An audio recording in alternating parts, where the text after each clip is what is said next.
Salam sejahtera, saudara.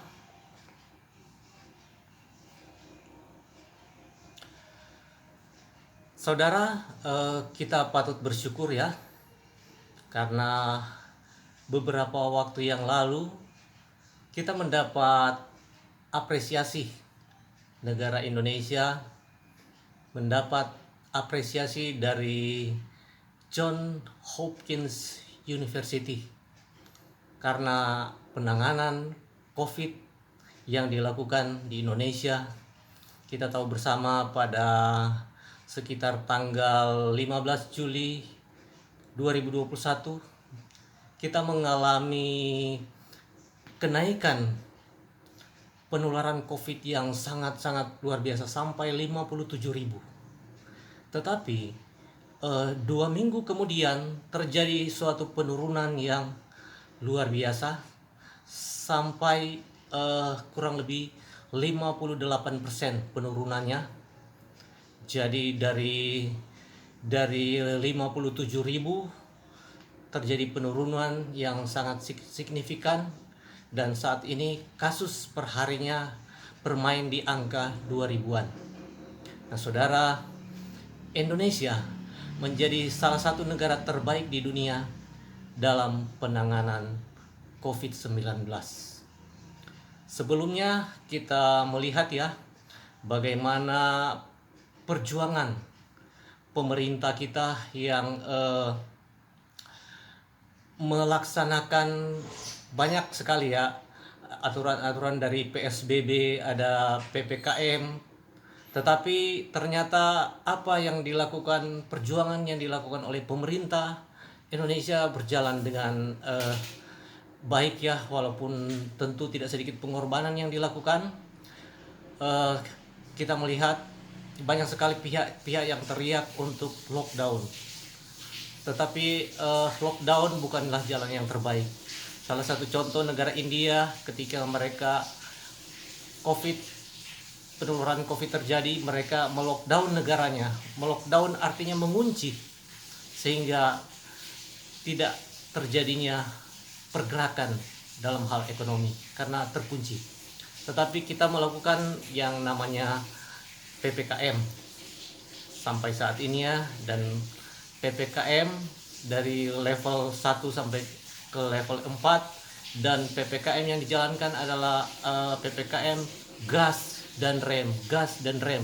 Ketika terjadi penularan yang banyak, direm, dan ini harus dilakukan. Tetapi apa yang dilakukan oleh pemerintah sangat baik ya, menjaga keseimbangan antara ekonomi dan kesehatan masyarakatnya, sehingga di sisi lain di bidang kemanusiaan kita bisa menangani, pemerintah kita dan seluruh masyarakat Indonesia bisa bersama-sama menghadapi pandemi COVID varian Delta ya ini, dan ada lagi varian yang baru ya. Tetapi semoga ya kita bersama-sama bersyukur atas apa langkah-langkah yang dilakukan oleh pemerintah, suatu hal yang luar biasa ya.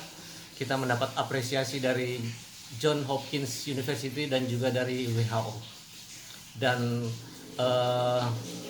Bapak Koordinator PPKM Jawa dan Bali, Bapak Luhut Binsar Panjaitan mengatakan, jangan kita langsung euforia dengan apresiasi yang ada, tetapi kita bersama-sama tetap menjaga karena ada varian baru juga ya. Dan saudara, terjadi pertumbuhan ekonomi tidak terhambat ya, karena kita melihat beberapa hari yang lalu Presiden juga meresmikan pabrik baterai pertama di Asia Tenggara di Karawang ya saudara. Pabrik baterai ini start awalnya kurang lebih 15,5 triliun untuk start awal ya, sampai kurang lebih proyek ini kurang lebih sampai 150 triliun ya. Jadi suatu angka yang sangat fantastis. Kemudian beberapa hari yang lalu juga Bapak Presiden juga meresmikan proyek Krakatau Steel, proyek baja, jadi kita tidak perlu impor. Dan baja yang ada di Krakatau Steel itu dikatakan bahwa nomor 2 di dunia setelah Amerika Serikat. Jadi saudara, kita bersama-sama bersyukur apa yang dijalankan oleh pemerintah bukan hanya asal comot ya PPKM yang dijalankan, tetapi mengikuti saran-saran juga dari WHO ya saudara, kemudian juga Bank Dunia. Kita bersama-sama bersyukur atas apa yang telah dicapai, dan bersama-sama kita melihat karena COVID-19 benar-benar menghantam banyak sektor, banyak perusahaan yang kolaps. Dan saya sendiri mengalami pada dari akhir bulan Juni sampai akhir bulan Juli saya terkena COVID-19, dan sampai vakum ya, kurang lebih 3 bulan vakum karena terkena COVID-19. Saya vakum sampai jarang membuat konten YouTube juga ya saudara, dan bersyukur saat ini saya bisa juga masih dalam kondisi sehat untuk menyampaikan, men-share pengalaman kita masing-masing ya. Saya bersyukur bisa melewati juga anugerah Tuhan, bisa melewati dan bisa sembuh dari COVID-19. Kurang lebih dari tanggal 2 Maret sejak diumumkan tahun 2020 saya bisa bertahan sampai ke bulan Juni, kurang lebih 1 tahun 3 bulan. Tetapi ketika varian Delta, saya salah satu yang terkena ya COVID-19, tetapi bersyukur bisa sehat sampai hari ini. Dan saudara, kita bersama-sama bersyukur karena saya percaya apa yang terjadi di tengah-tengah bangsa kita, karena adanya saudara dan saya, kita semua bersama-sama yang mendoakan juga bangsa dan negara kita.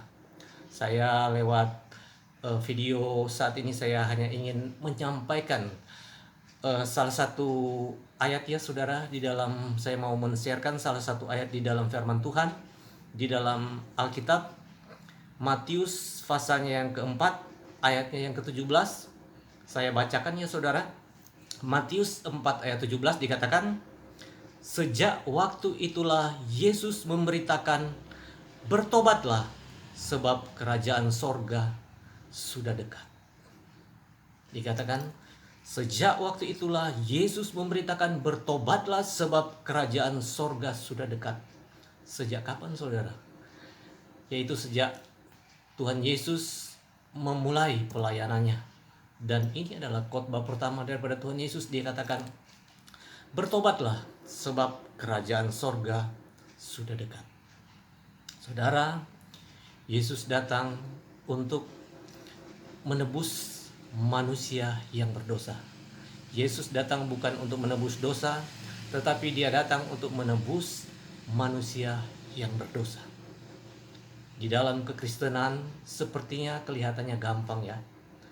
Tetapi inilah misi dan isi daripada Alkitab, bahwa manusia telah jatuh ke dalam dosa. Semua manusia telah berdosa, jatuh di dalam dosa dan telah kehilangan kemuliaan Allah. Gambar manusia yang sejati, ciptaan Tuhan yang sejati telah hilang, kemuliaan telah hilang. Tetapi Bapa kita yang di sorga menjadi manusia, menjadi daging di dalam Yesus Kristus.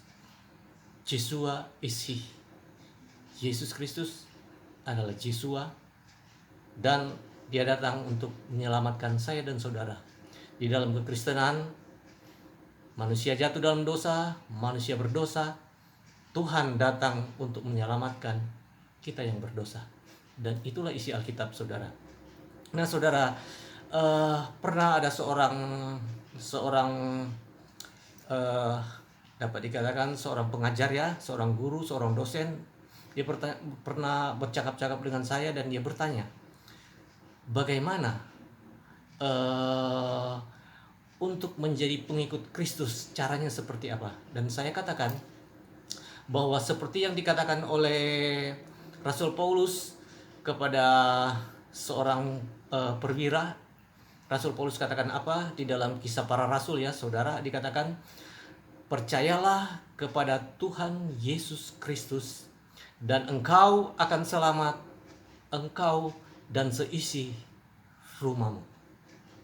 Percayalah kepada Yesus Kristus, Tuhan yang telah menjadi manusia, engkau akan selamat, engkau dan seisi rumahmu.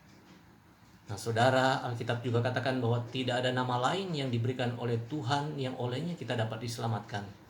Yesus Kristus adalah nama di atas segala nama yang ada di bumi ini. Nah saudara, Tuhan Yesus katakan, bertobatlah sebab kerajaan sorga sudah dekat. Nah saudara, ini adalah perkataan khotbah dan pertama Tuhan Yesus tentang pertobatan. Kita melihat ketika suatu bangsa, suatu negeri bertobat, terjadi pemulihan. Terjadi pemulihan suatu saat ketika Tuhan umumkan akan menghukum suatu kota yang namanya Niniwe pada zaman Nabi Yunus. Tetapi raja daripada kota itu menyerukan kepada warganya bertobat, merendahkan diri, puasa manusia dan hewan. Berpuasa dan Tuhan tidak jadi menghukum kota itu.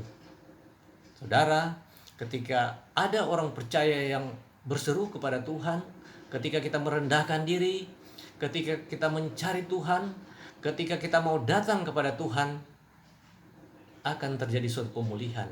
Hidup kita dibebaskan, dimenangkan.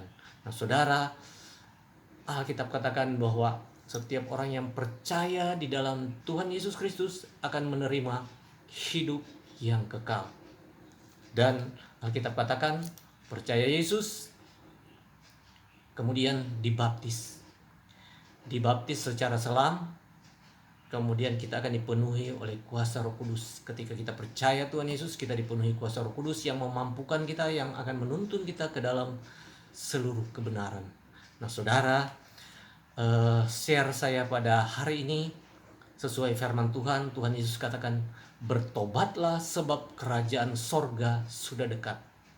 Ternyata saudara, berita tentang pertobatan adalah merupakan khotbah awal daripada Tuhan Yesus, dan dapat saya katakan merupakan perintah akhir daripada Sang Juru Selamat. Kalau kita melihat Alkitab ini, di bagian terakhir, kitab terakhir di dalam kitab Wahyu, kepada ketujuh jemaat, ketujuh jemaat yang ada di Asia Kecil ya. Kalau saat ini daerahnya itu di daerah Turki, kepada ketujuh jemaat di Efesus, Smyrna, Tiatira, Laodikia, kepada tujuh jemaat Tuhan Yesus katakan memberikan suatu peringatan supaya mereka bertobatlah. Dikatakan bertobatlah, jika tidak demikian aku akan mengambil mahkotamu, mengambil kaki dianmu. Jadi saudara, berita tentang pertobatan adalah suatu khotbah awal daripada Tuhan Yesus dan merupakan perintah akhir supaya kita hidup di dalam pertobatan, kita hidup di dalam kasih karunia Tuhan yang besar, yang telah menyelamatkan kita, yang telah memanggil kita keluar daripada kegelapan kepada terang Tuhan yang ajaib. Semoga saya dan saudara beroleh kasih karunia Tuhan, dan saudara, mari kita yang beroleh anugerah Tuhan, beroleh kasih Tuhan yang sempurna, kasih Tuhan yang kekal, kasih Tuhan yang ajaib. Jangan kita lupakan, tetap kita doakan kota di mana kita berada, doakan bangsa kita di mana kita berada, biar saya dan saudara kita semua menjadi berkat, menjadi terang dimanapun kita berada. Tuhan memberkati kita semua. Sampai berjumpa kembali di video yang akan datang.